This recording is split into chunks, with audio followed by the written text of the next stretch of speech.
Coucou les vilains! Coucou les vilaines! On espère que vous allez bien et aujourd'hui on se retrouve pour un point lecture des livres que nous avons lus également en septembre puisque nous continuons à la filée quoi, Oui, les uns derrière les autres, voilà. Voilà. Donc comme d'habitude il y en a deux pour chacune, donc il y en a quatre. Un jour je vais y arriver, hein, vous inquiétez pas. Du coup on va commencer tout de suite, mais d'abord... T'es trop conditionné. Donc si vous n'avez pas vu notre vidéo précédente, donc le bilan d'été, on voulait quand même vous remercier aussi pour les 300 abonnés et on le fait en début de vidéo parce que certains d'entre vous ne regardent peut-être pas la fin de nos vidéos, enfin notre conclusion on va dire. Donc on le dit aussi ici, merci beaucoup d'être présent avec nous. Et oui, encore ça fait plaisir. Voilà, du coup on peut commencer. C'est parti.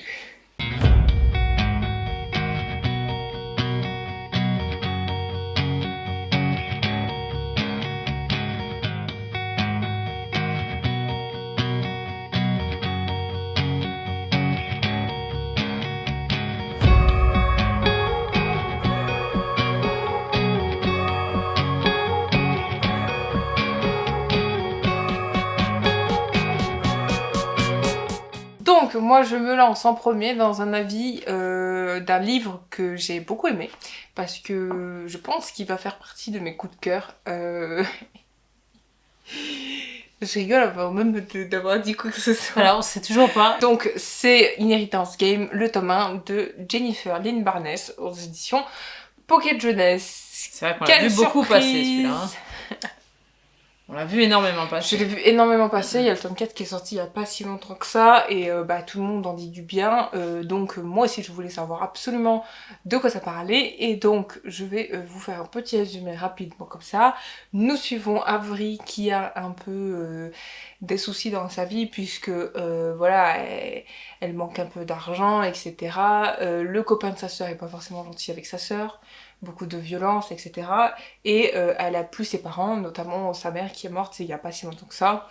Et du coup, elle essaye de se construire comme elle peut, et c'est une jeune lycéenne, pour petite précision. Donc un jour, en fait, il se passe que elle va justement être... comment on dit ? Elle va hériter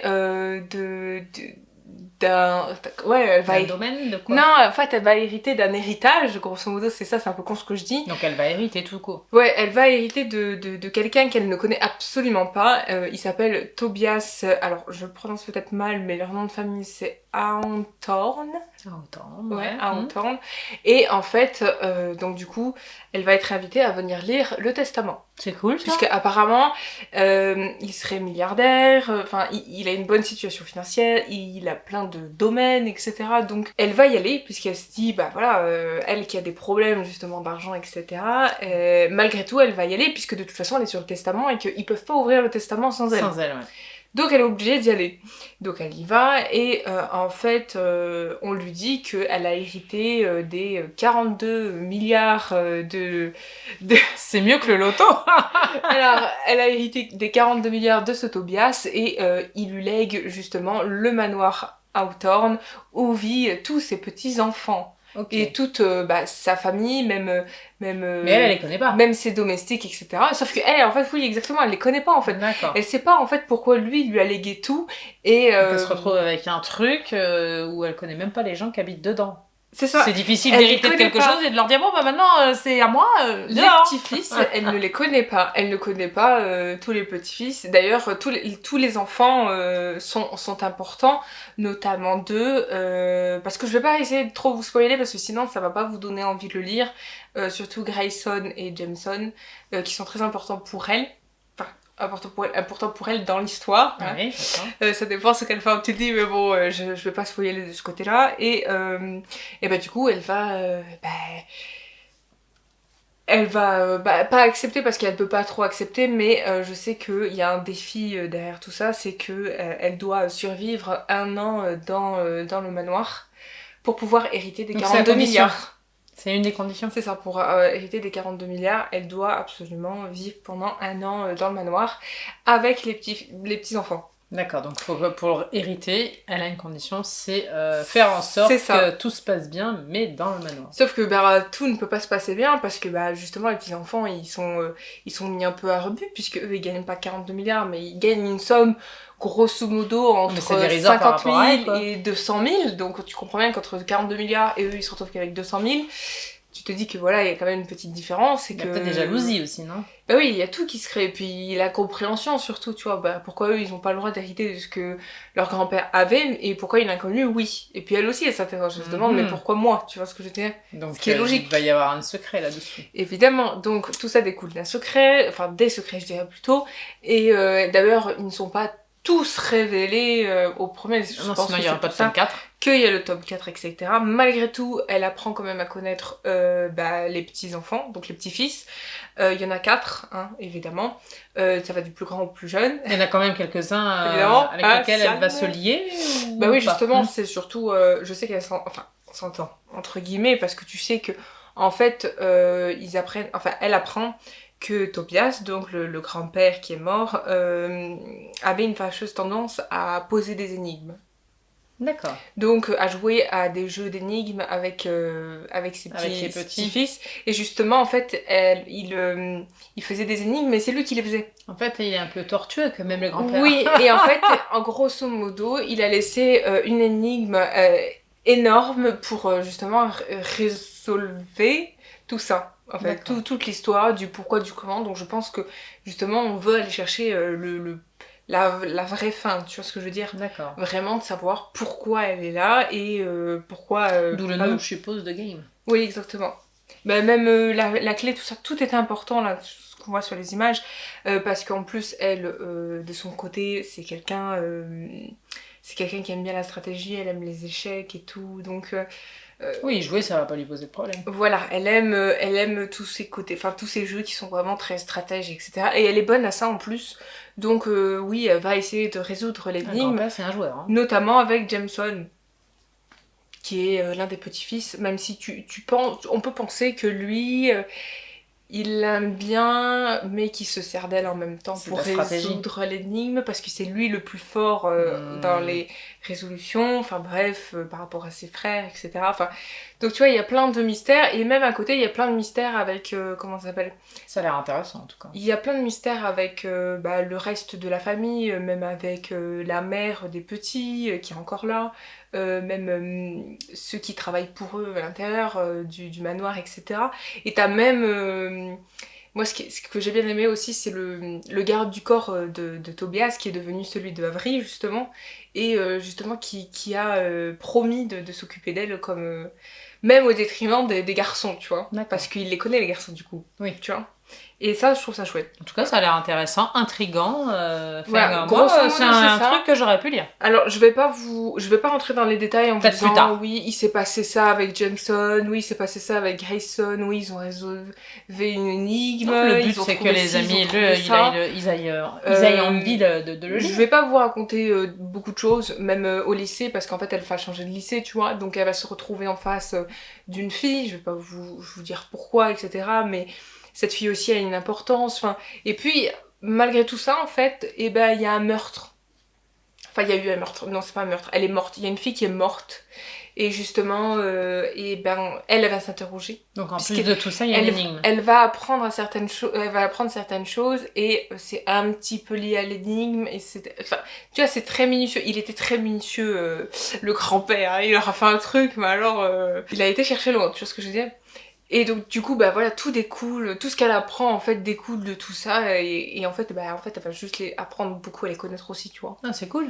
Et je trouve ça plutôt cool justement. Déjà c'est perturbant je pense d'hériter de quelqu'un qu'on ne connaît pas et d'autant d'argent. Et puis il y a un point aussi. Déjà ça c'est le plus gros truc. Mais c'est ça parce que s'il y a une énigme comme il était un peu tortueux le grand-père. Non mais je suis d'accord avec toi parce qu'en plus elle hérite de tout ça et en fait en parallèle de tout ce qui se passe, en fait on lui demande de changer. Tu vois, par exemple, vestimentairement parlant, tu peux pas t'habiller normalement, faut que tu fasses un peu plus, on va dire, grosso modo, femme d'affaires, faut que tu montres que voilà, t'en imposes, que t'as de l'argent, etc. Enfin, on lui demande justement de tout ça en fait. Ouais, mais bon, elle est à la tête de 42 milliards. Sauf qu'elle, c'est une lycéenne, elle vient de gagner comme au loto. Tu peux pas t'habiller baba cool, jean, basket. Voilà, mais c'est un changement parce que elle, c'est une fille toute simple, c'est une fille. Elle est propulsée dans un monde d'adulte. Hein. Voilà, c'est ça. Directement. Et d'un seul coup comme ça, ça fait des changements. Et il n'y a pas que vestimentairement parlant qu'on lui demande de changer aussi, tu vois. Donc elle va devoir aussi assumer certaines responsabilités, tu vois. Parce qu'elle reprend le flambeau un peu, entre guillemets, tu vois.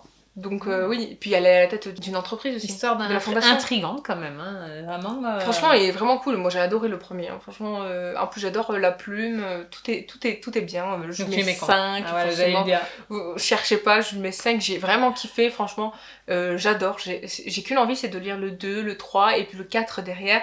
Franchement, ouais, je m'arrêterai même plus de le lire en fait. J'ai vraiment kiffé et j'ai vraiment hâte de savoir la résolution de l'énigme au total, tu vois, et puis de savoir la fin de l'histoire, quoi. Jusqu'où l'autrice va nous tourner tout ça. Ouais, où ça va mener, surtout si c'est bien tourné, quoi, parce qu'au bout du 4e, voilà, il faut tenir. Donc si vous ne l'avez pas lu et que vous hésitez encore, franchement, n'hésitez plus. En fait, c'est pas une évidence, bien sûr. Lisez-le. C'est une bonne expérience, je trouve. Ouais, franchement. Pour de la jeunesse, franchement, c'est chouette. Moi, pour le suivant, c'est une suite aussi de saga, mais c'est une suite et fin, puisque c'était une duologie. Je vous ai présenté il y a quelques temps en arrière, dans une autre vidéo, donc le tome 1, donc les sœurs Loubersac. Là, ce sera Le choix d'Hespérie aux éditions Presse de la Cité, de Suzanne Gacheneau. Donc on suit toujours la fratrie des 3 sœurs. Donc pour la première aînée, Léonie, Hespérie au milieu et Rosalie en 3e. Nous parcourons encore justement la vie en parallèle de Louis, Charles et Thibaut, mais ils sont dans le désordre par contre. Donc Louis qui est le mari de Rosalie et Thibaut et Charles qui sont amoureux d'Hespérie. Voilà, donc ce petit triangle amoureux est toujours présent. Il a quitté le premier tome, on les retrouve dans le 2e, si ce n'est que là, la Deuxième Guerre mondiale éclate. Et là, beaucoup de rebondissements dans ce tome-là. Et franchement, je pense que c'est une belle suite, car on ne s'ennuie pas. C'est captivant, les personnages sont toujours attachants. Bon, moi j'ai une petite préférence pour Hespérie parce que voilà, elle fait partie des femmes très comment je dirais, de caractère. Elle prend beaucoup sur elle. Elle a un charisme déjà dans le premier, et là encore plus, puisque pendant la Deuxième Guerre mondiale, elle va ouvrir son domaine, pas comme une association, mais elle va ouvrir aux mamans qui doivent accoucher et qui peuvent pas rester chez elles parce que leurs parents ne veulent pas d'elles, parce que elles ont un bébé soit non désiré, soit un bébé dû à un viol par exemple. Et donc, je suppose que les garçons vont à la guerre, non ? Alors les 3 garçons vont partir, sans trop en dévoiler. Thibaut va passer dans la résistance. Charles est dans les petits généraux. Il va être blessé, il va rentrer, mais je peux pas en dire plus. Louis pareil, Louis il suit les traces de son frère sans le savoir d'ailleurs, hein, juste pour la petite histoire, mais je vous en dis pas plus non plus. Le triangle amoureux est toujours, donc comme je vous disais tout à l'heure, présent, et en fait c'est ce qui plaît aussi en partie dans ce 2e tome. Il n'y aura pas de happy end. Non, parce qu'avec la guerre, la résistance... je peux pas dire tout ce qui va se passer par rapport à ce triangle. Tout ce que je peux dire, c'est que Hespérie aime toujours les deux. On s'aperçoit finalement qu'elle aime les deux passionnément, différemment, mais passionnément, pour des raisons différentes, puisqu'avec Charles, elle a quand même des enfants, avec Thibaut, elle a une attirance, et juste pour la petite histoire, sans trop spoiler non plus, je crois que c'est dit dans le premier, ou je sais plus. Bref, Thibaut lui confie son fils, parce que Thibaut est marié, et, il est veuf, donc il rentre en France aux prémices de la Deuxième Guerre mondiale, et il récupère, il ramène son fils, donc Léopold, et il le confie à Hespérie, contre toute attente. Il le confie pas ni à sa belle-mère, qui je ne vous expliquerai pas pourquoi, parce que c'est encore une énigme aussi du 2e tome, Et donc il lui confie à elle, sous secret bien sûr, même sous secret de Charles, de ses frères, Louis aussi, ne le sait pas, personne n'est au courant, elle le présente comme un jeune homme voilà, qu'elle a récupéré, comme elle héberge des jeunes femmes avec des enfants, tout le monde n'y voit que du feu. Oui, ça passe inaperçu. Et voilà, même sa mère accepte, enfin il n'y a pas de problème, ça passe crème. Donc voilà, que de rebondissements dans ce deuxième tome que j'ai énormément aimé. T'es déçue de la fin ou pas? J'aurais... Non, je peux pas dire que je suis déçue, c'est beau, enfin c'est bien. Le seul truc, c'est que voilà, j'aurais aimé un pseudo happy end, mais je peux pas vous dire le fond vraiment de ma pensée parce que sinon ce serait vous spoiler. Donc peut-être elle a pas fini avec celui que tu voulais ou... On peut dire qu'elle a pas fini avec ce que je voulais, voilà. Oui. On va pas dire autre chose. Oui, parce que j'imagine bien avec la guerre, la résistance... Il y a des choses qui peuvent se passer. Alors on va pas spoiler parce que du coup moi je connais pas du tout l'histoire. Je veux pas spoiler. Moi c'est ce que j'en fais. Je préfère que les amis aillent le lire. Vraiment c'est une belle continuité. C'est un beau deuxième tome. C'est une belle finalité pour toutes les trois. Ça suit bien la trame. Ça suit bien la trame. Franchement c'est formidable. Moi je me suis beaucoup attachée à ces personnages. J'avais qu'une envie, c'est d'y retourner à chaque fois. C'est très captivant. On s'ennuie pas. Moi j'ai beaucoup aimé leur histoire, j'ai beaucoup aimé leur personnage parce qu'elle a été quand même très au fond des sentiments et des émotions qu'ils pouvaient ressentir. Je trouve que les personnages sont bien travaillés. Pour le coup, j'ai beaucoup aimé cela. Car Hespérie, avec ses états d'âme, on nous les explique. On n'a pas peur de nous expliquer ces états d'âme de femme. Je ne parle même pas que sur le plan sentimental, je parle aussi professionnel. Elle fait des choix dans sa vie qui sont lourds pour l'époque, ou même pour une femme seule, hein, puisqu'elle est seule avec ses enfants, vu que Charles est parti à la guerre, etc. Enfin bref. Et puis elle veut en divorcer, fut un moment, donc voilà, c'est un peu particulier. Elle a une situation bien atypique en plus avec la guerre, etc. Oui, donc, et puis elle a des envies qui font d'elle une femme un petit peu d'aujourd'hui, avec les pensées d'aujourd'hui. Elle veut être libre, tout en faisant des choix. Et j'ai beaucoup aimé cet aspect-là de ce deuxième tome, où on l'explique encore plus. C'est ce qu'elle va aller chercher, oui. C'est ce qu'elle va aller chercher. Voilà. Et en plus, je pense que la guerre lui sert pour justement assouvir cet état de liberté qu'elle veut. Elle veut rester célibataire et faire ses propres choix, tu vois. Oui. Elle veut pas elle veut pas être étouffée, elle veut pas être commandée, elle ne veut pas elle veut être indépendante. Voilà, elle veut être indépendante, elle veut vivre sa vie comme elle l'entend et non plus sous un diktat de quelque sorte que ce soit. Et franchement, j'ai beaucoup aimé, voilà. Je lui mets 5. La plume est toujours aussi bien que le premier. Voilà, Suzanne Gacheneau, franchement, a fait un beau travail. J'ai beaucoup aimé. Moi, ensuite, je vais vous parler de la saga d'Oren. C'est le tome 1 de Guild, du coup, de Raven Kennedy, aux éditions Hugo Roman. Donc, c'est une romantaisie pour la petite précision, parce que c'est marqué juste ici. Et donc, déjà, la couverture est très belle, je dois le dire. Franchement, ouais. C'est un remix, on va dire, une revisite du conte de Midas. Donc Midas, c'est le roi qui changeait tout en or, voilà. Donc vous comprenez un peu mieux peut-être la couverture, et je vais vous dire vite fait ce que ça parle. Donc, et ce que tu en as pensé. Exactement. Nous suivons donc Oren, qui est la favorite du roi Midas. Attention, je vais peut-être, petit aparté, je vais peut-être employer des mots un peu bizarres parce que elle emploie un mot spécial, enfin des mots spéciaux pour désigner certains types de personnes. Enfin bref, je vais vous expliquer. Donc nous suivons Oren, qui est la favorite du roi Midas et qui vit dans son château. Sachant que comment expliquer, elle est enfermée dans une cage en fait, et on nous explique bien que il a fait agrandir sa cage entre guillemets, donc ses barreaux, pour qu'elle puisse se balader sans être ouais, dans une cage dorée quoi. Ouais, voilà. En fait, pour pas être genre approchée par les autres, elle est enfermée en fait. C'est tu pire vois. qu'un harem de l'époque. C'est la favorite, elle est enfermée, grosso modo, c'est ça. Et en fait, lui de son côté, on apprend au fur et à mesure de l'histoire que justement il a sauvé le royaume donc d'Iqbel, puisque c'est là où elle vit. Il a sauvé le royaume d'Iqbel en se mariant Avec elle. Ah non, non, Non, c'est... avec une autre. Parce que c'est pas la Oui, la elle, c'est reine. juste la favorite. C'était pas la d'accord. princesse du royaume, il a sauvé donc du coup le royaume parce que justement il a ce pouvoir d'or et donc il l'a promis monts et merveilles.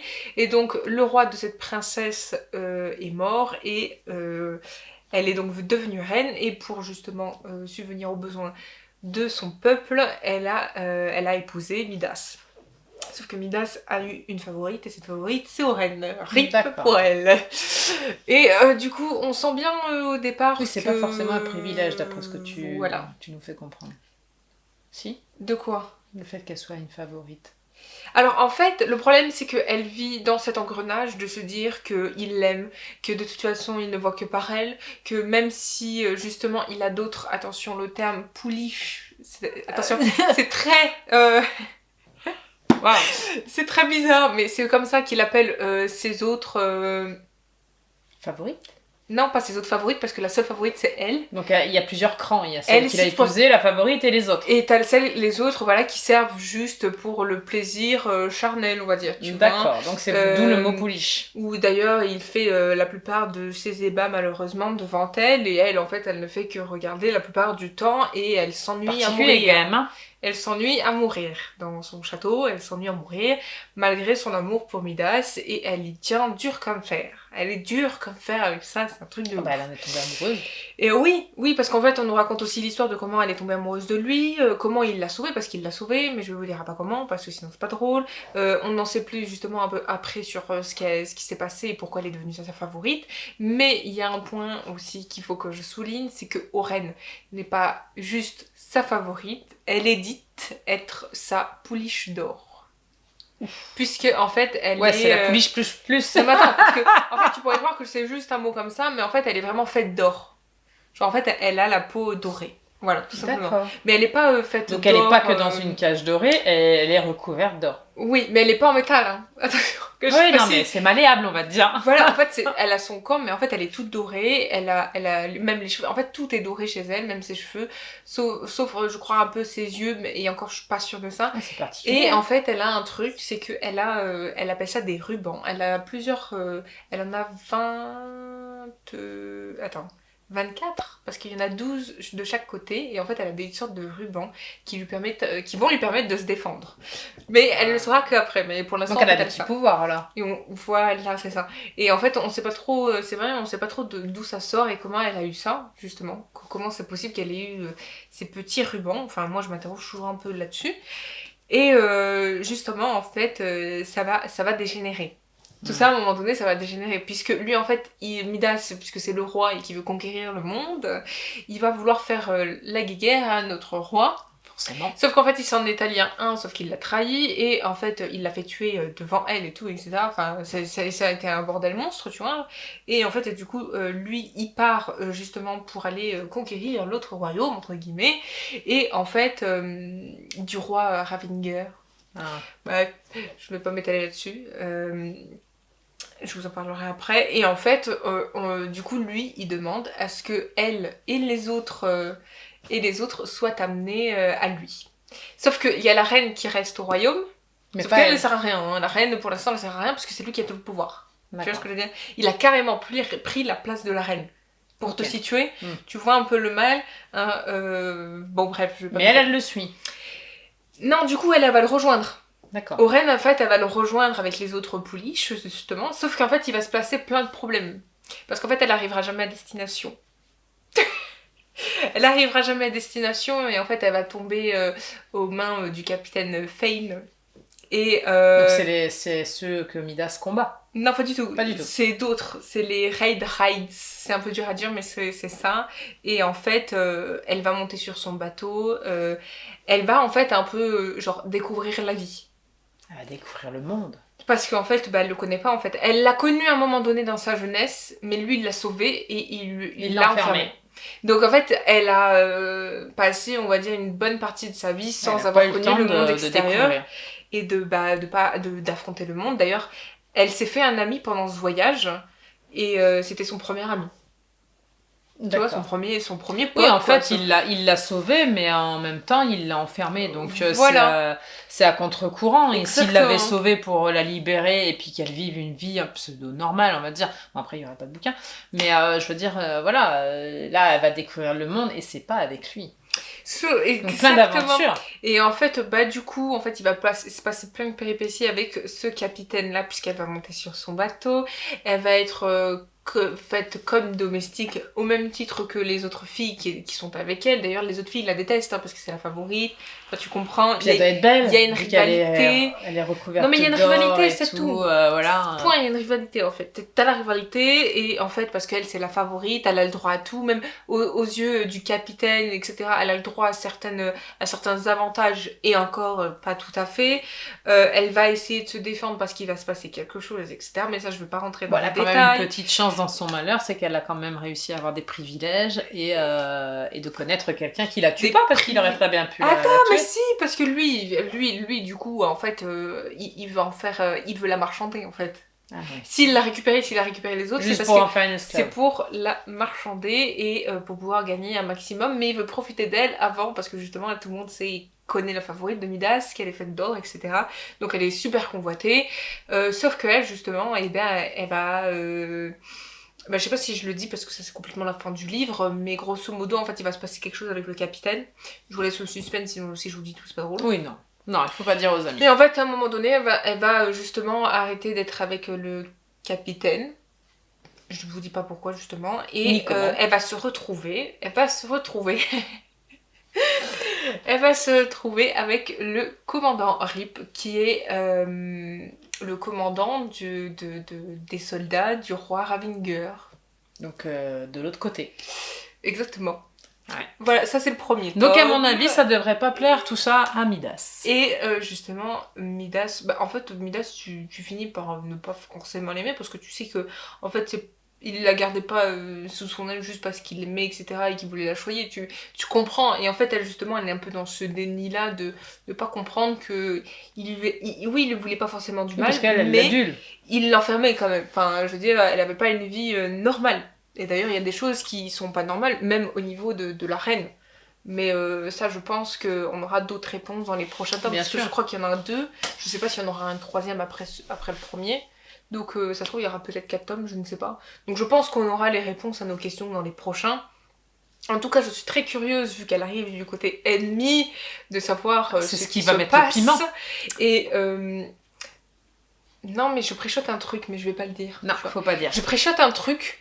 Parce que, en vrai, elle est amoureuse de Midas, on est d'accord et tout ça, mais elle connaît pas, en fait, la vraie vie, etc.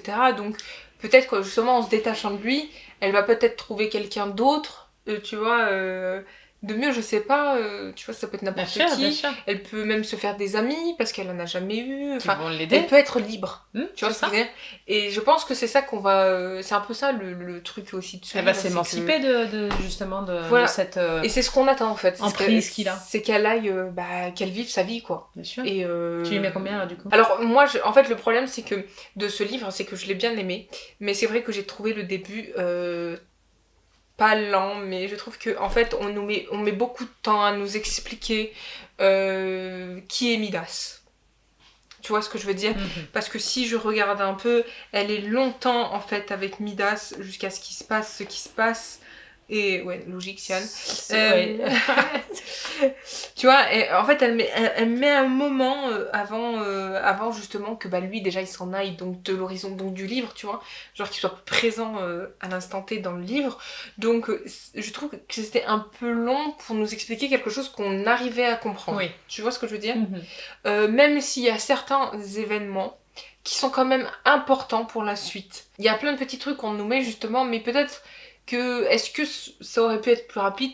peut-être, après c'est très bien comme c'est, mais c'est vrai que j'ai trouvé un petit peu long au début, mais ça après t'empêche pas de l'aimer. Bon. En fait, du moment où elle s'est fait, où ça allait plus en fait, où elle s'est fait capturer justement quand elle est partie, oui, en fait, etc. au moment où il y a eu le rebondissement, toi ça a commencé à plus te plaire. Voilà, c'est ça. Surtout quand tu sais que Midas a trahi celui avec lequel, là ça commence, tu sais que là ça commence à évoluer et que ça oui, vient, des rebondissements. Voilà, exactement. Donc c'est haletant et c'est plus captivant. Donc oui, je pense que même s'il y a cette petite longueur au début, moi je lui mets quand même 5 parce que j'ai beaucoup apprécié et que j'ai quand même envie de lire le tome 2 et le tome 3, je pense, du coup, parce que bah, j'ai envie de savoir la suite. Voilà, c'est tout. Je pense que bah, y a pas de doute. Il n'y a pas de doute. Voilà. À vous maintenant. Voilà. Donc moi pour le prochain, vous y attendez, de toute façon à un moment donné il faut que j'en parle de ma suite des Outlander quand même. Donc là je reviens avec le tome 4. C'est les tambours de l'automne. Voilà, je reviens donc avec le tome 4, les tambours de l'automne aux éditions J'ai lu, que je vous mets ici. Donc je vous ai laissé la dernière fois dans les Highlands. Là pour le coup on atterrit en Caroline du Nord, donc dans le continent du Nouveau Monde, comme ils appellent ça à l'époque. Toute pleine de découvertes, beaucoup de surprises. On suit toujours les mêmes protagonistes, Claire et Jamie. Claire est toujours aussi amoureuse, leur vie de couple va très très bien, si ce n'est que là bon ils ont quelques petits problèmes qui vont surgir parce que en fait ils ont bien récupéré le petit Yann, pour ne pas trop spoiler. C'est leur fils? Non, c'est son neveu à Jamie, parce que en fait sa sœur lui a confié. Il a été prisonnier par des pirates et en fait il a tout fait pour le récupérer. Donc là ça y est, ils l'ont récupéré. Donc attention spoil, hein, parce que voilà, pour ceux qui n'ont pas lu les précédents, il y a quand même pas mal de choses que je vais raconter. Bon, ça fait qu'une continuité. Donc ils atterrissent sur ce continent du Nouveau Monde, donc découverte d'une nouvelle civilisation, de nouvelles coutumes. On leur octroie une concession, ils y travaillent très très dur. Jamie se prend au jeu, vraiment pour pouvoir regagner sa vie et puis nourrir toute sa famille. La seule chose que je vais peut-être vous dévoiler entre guillemets, mais je sais que c'est marqué derrière de couverture, c'est l'arrivée de leur fille. Voilà, pour moi alors il y a la découverte du Nouveau Monde, mais il y a aussi l'arrivée de sa fille qu'il ne connaît pas, hein. Il ne sait que il ne connaît que sa naissance, hein. Il ne l'a vue qu'en photo, puisque Claire lui a fait voir en photo lors de son passage des menhirs.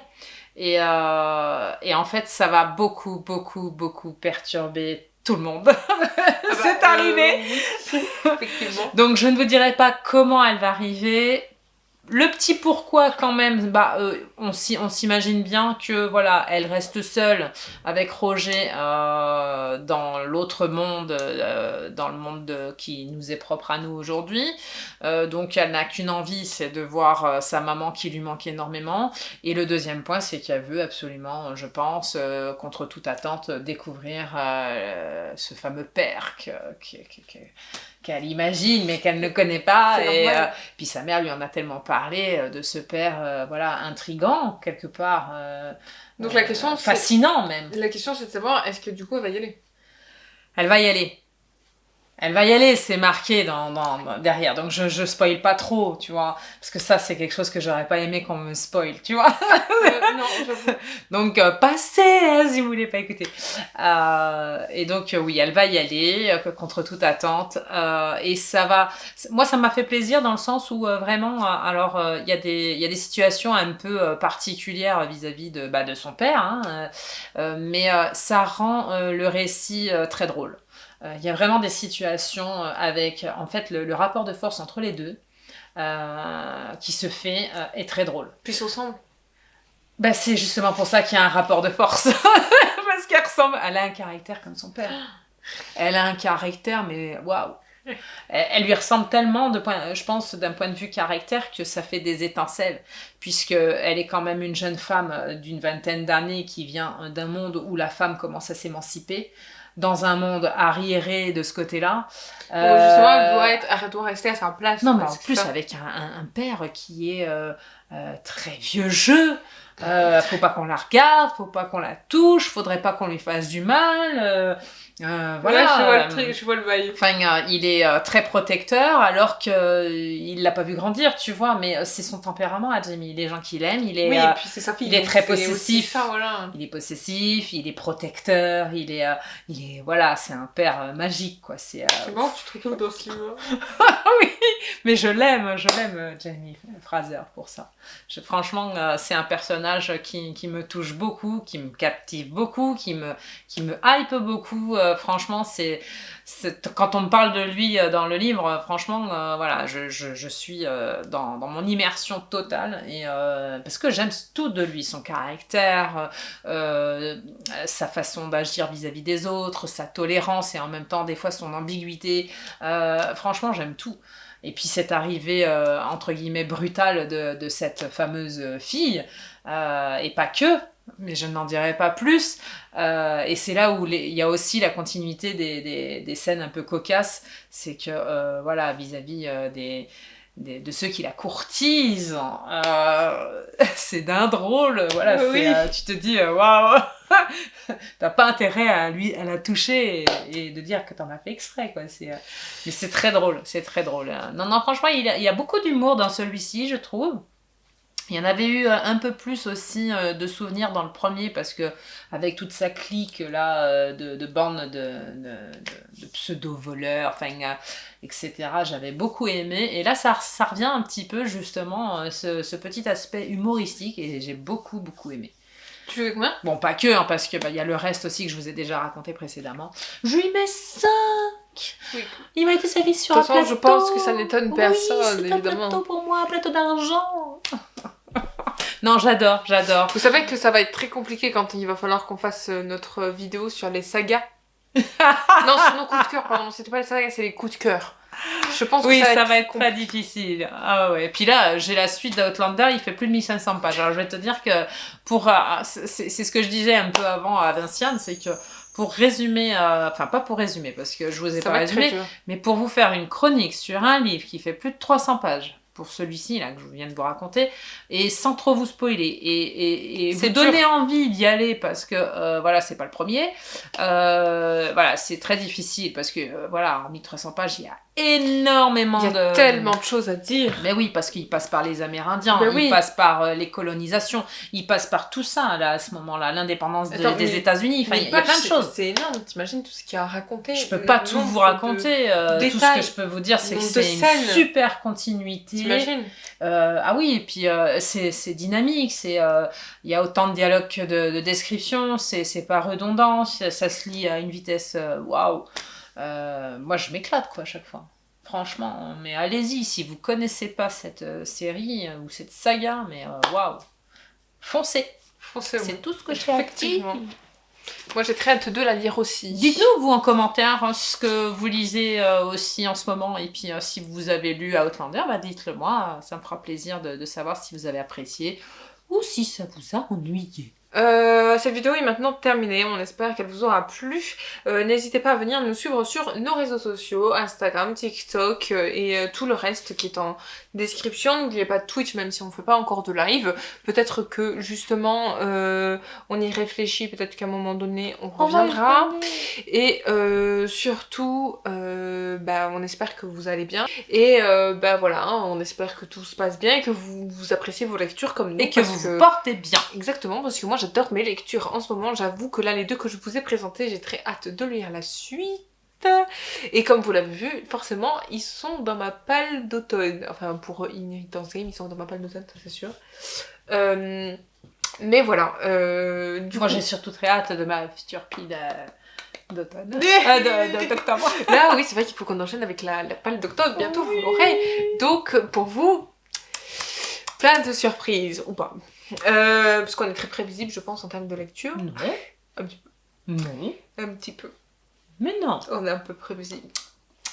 Mais c'est pas grave. En tout cas, n'hésitez pas À liker à commenter. et à partager. Et surtout, abonnez-vous à notre chaîne YouTube. J'ai dit abonnez-vous à la cloche. Abonnez-vous à notre chaîne YouTube. Lisez bien pour le reste En de plus, je cette dis semaine. n'importe quoi, c'est pas abonnez-vous à la cloche, c'est mettez la cloche. Voilà, mettez la cloche. On vous embrasse. Lisez bien, reposez-vous bien et prenez soin de vous.